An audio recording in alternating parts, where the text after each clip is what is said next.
अभी मैं आपको जो स्टोरी सुनाने जा रहा हूँ वो हो सकता है आपने कहीं ना कहीं सुन रखी होगी, लेकिन इसके पीछे का जो मैसेज है वो हर बार लाइफ के हर मोमेंट में काम आता है। इस कहानी का जो मैसेज है, हिडन मैसेज, जो बहुत कम लोग समझ पाते हैं, वो हर 2-3 दिन में एक बार मुझे याद आ ही जाता है। फिर मुझे लगता है कि स्टोरी आपके साथ में शेयर करनी चाहिए, तो अब मैं आपके साथ में वो स्टोरी शेयर करने वाला हूँ, क्योंकि सबने ये स्टोरी शायद नहीं सुनी होगी। कहानी है एक व्यक्ति की जो किसी भी लॉक को खोल सकता था, चाहे वो तिजोरी का लॉक हो, जेल का लॉक हो, घर का लॉक हो, कितनी भी हाई सिक्योरिटी का लॉक होता है वो खोल देता था। लोग हैरान होते थे कि ऐसा कैसे कर सकता है। तो एक दिन एक इवेंट रखा गया, एक चैलेंज रखा गया कि वो व्यक्ति एक चैम्बर का लॉक खोलेगा और उससे बाहर आ जाएगा। उसको चैम्बर के अंदर बंद किया जाएगा और उस चैम्बर को लॉक करके स्विमिंग पूल में डाला जाएगा, पानी से भरे हुए। अगर लॉक खोल पाया तो वो बाहर आ जाएगा, अदरवाइज वो अपनी हार एक्सेप्ट भी कर सकता है। एक इमरजेंसी रिंग बजाकर वो अपनी हार एक्सेप्ट कर सकता है कि मैं लॉक नहीं खोल सकता। उस व्यक्ति ने चैलेंज एक्सेप्ट कर दिया, उसे पूरा विश्वास था कि वो ऐसा कर देगा। बहुत लोग अपने कैमरे साथ में लेकर आए शूट करने के लिए।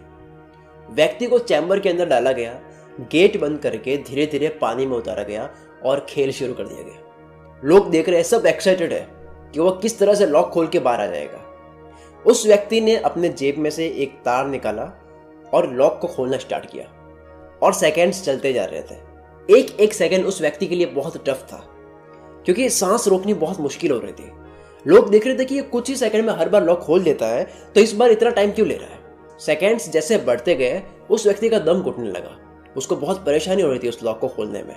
उस व्यक्ति ने अपना सारा जोर लगा दिया, अपनी पूरी ट्रिक्स लगा दी, अपना पूरा दिमाग लगा दिया। वो लॉक खोल नहीं पा रहा था। फाइनली उसको हार मानना ठीक लगा। उसने इमरजेंसी रिंग बजा दी कि मैं हार मान रहा हूं, मैं नहीं खोल सकता। फिर जैसे ही उसने इमरजेंसी रिंग बजाई, वो चैम्बर धीरे धीरे ऊपर आने लगा।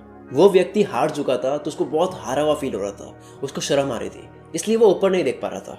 वो चैम्बर में नीचे बैठ रहा होता है। चैम्बर के गेट को पकड़कर जैसे ही वो बैठने की कोशिश करता है कि चैम्बर का गेट खुल जाता है। जैसे वो धक्का लगाता है साइड की तरफ और उसे पता लगता है कि गेट लॉक था ही नहीं।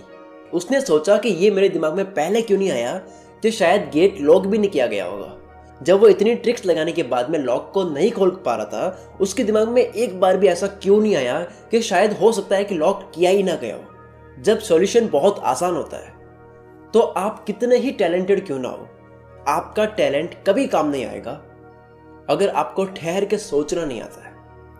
कई बार कुछ नहीं करना सॉल्यूशन होता है। कई बार बस ये देख लेना सॉल्यूशन होता है कि वाकई में प्रॉब्लम्स है भी या नहीं है। हम आसपास के लोगों से हर बार ये सुनते हैं, बुक्स में पढ़ते हैं, वीडियोस में देखते हैं कि बिजी रहो, हमेशा बिजी रहो, बिजी लोगों की वैल्यू होती है। एक ये ट्रेंड सा चल गया है कि बिजी लोग बड़े लोग होते हैं। बिजी रहना अच्छा है, ये एक तरह से स्वैग है लोगों के लिए, लेकिन sometimes it is okay to do nothing. कुछ भी नहीं करना कई बार सही होता है, क्योंकि जब कुछ नहीं कर रहे होते तब ऐसे आइडियाज आते हैं जो बिजी होते वक्त नहीं आ सकते। ये बहुत कम लोग इस बात को समझ पाएंगे। इसी वजह से बहुत स्टार्टअप्स जितने भी स्टार्ट हुए हैं वो 20 साल की एज के आसपास के लोगों ने किए हैं, क्योंकि ये सबसे फ्री टाइम वाली एज होती है। वो व्यक्ति चैम्बर के लॉक को खोलने में, लोगों को इम्प्रेस करने में, खुद को अच्छा साबित करने में, कैसे लॉक खोलूंगा इन सब में बहुत बिजी हो गया था, जिसकी वजह से उसके दिमाग में एक पल के लिए भी ये नहीं आया कि ऐसा भी हो सकता है कि शायद लॉक हो भी ना। इसी तरह से हम अपनी जिंदगी जी रहे हैं, तभी सॉल्यूशन नहीं मिल रहा है क्योंकि हम ठहर के नहीं सोच रहे। हम कुछ नहीं करने वाले जोन में कभी नहीं आते कि इस बार कुछ ना किया जाए, केवल ठहर के सोचा जाए।